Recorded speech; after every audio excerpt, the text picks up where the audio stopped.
In the summer of 2023, David Grusch, a dedicated officer of the United States Air Force and a former intelligence official, found himself at the center of a storm of controversy and intrigue. He had spent years deeply entrenched in the world of secrets and high-stakes intelligence. Now, sitting before a panel of journalists and later in a U.S. House of Representatives hearing, Grusch revealed startling information that seemed straight out of a science fiction novel. Grusch began by recounting his alarming discovery.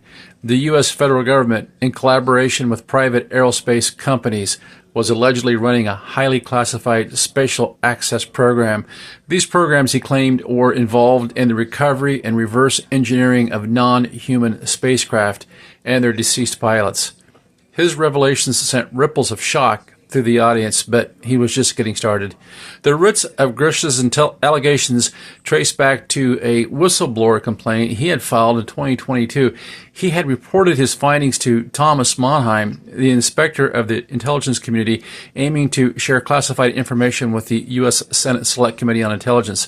This wasn't Grusch's first attempt to bring such matters to light. The previous year, he had lodged a similar complaint, which he claimed had led to retaliation from his superiors. Grusch spoke of astonishing documents he had encountered detailing an extraordinary tale.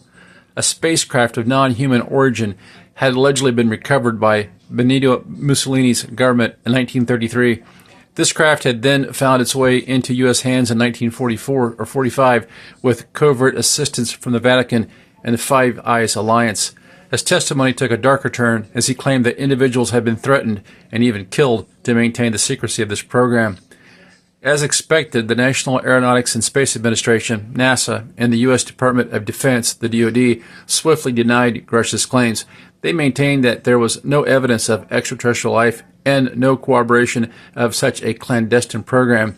In July of 2023, Grusch stood before the U.S. House Committee on Oversight and Accountability, repeating his claims under oath. He was not alone in this endeavor. Ryan Graves, a former U.S. Navy fighter pilot, and David Fravor, a USN commander, also testified about their own unsettling experiences with unidentified flying objects. Grusch, bound by the laws governing classified information, was unable to publicly divulge further details. However, he expressed his willingness to share more with the committee within a sensitive compartmental information facility, SCIF.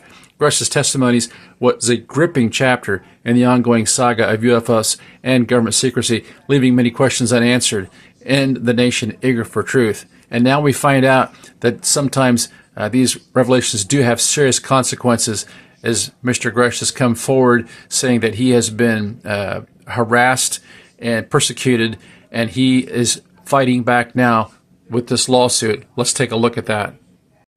From this article in the Loudon Times-Mirror, we learn UFO whistleblower sues sheriff's office over records release, written by Evan Goodnow. Of course, we're talking about David Grusch here.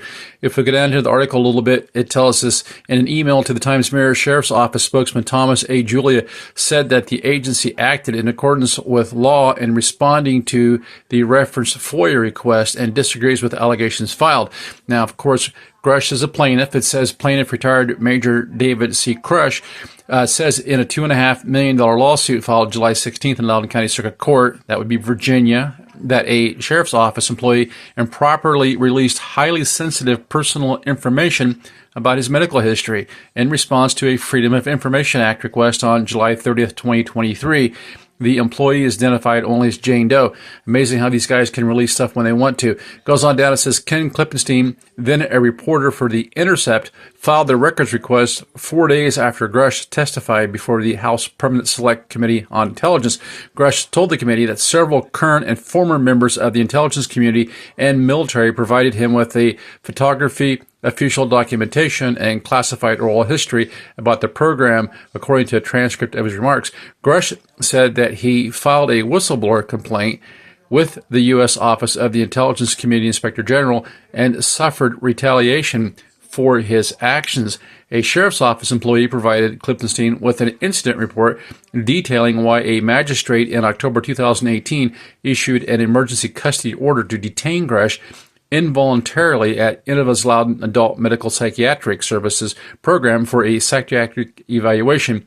A mental health worker who evaluated Grusch sought a temporary detention order for him, but Grusch was not committed and was consequently released, according to the suit.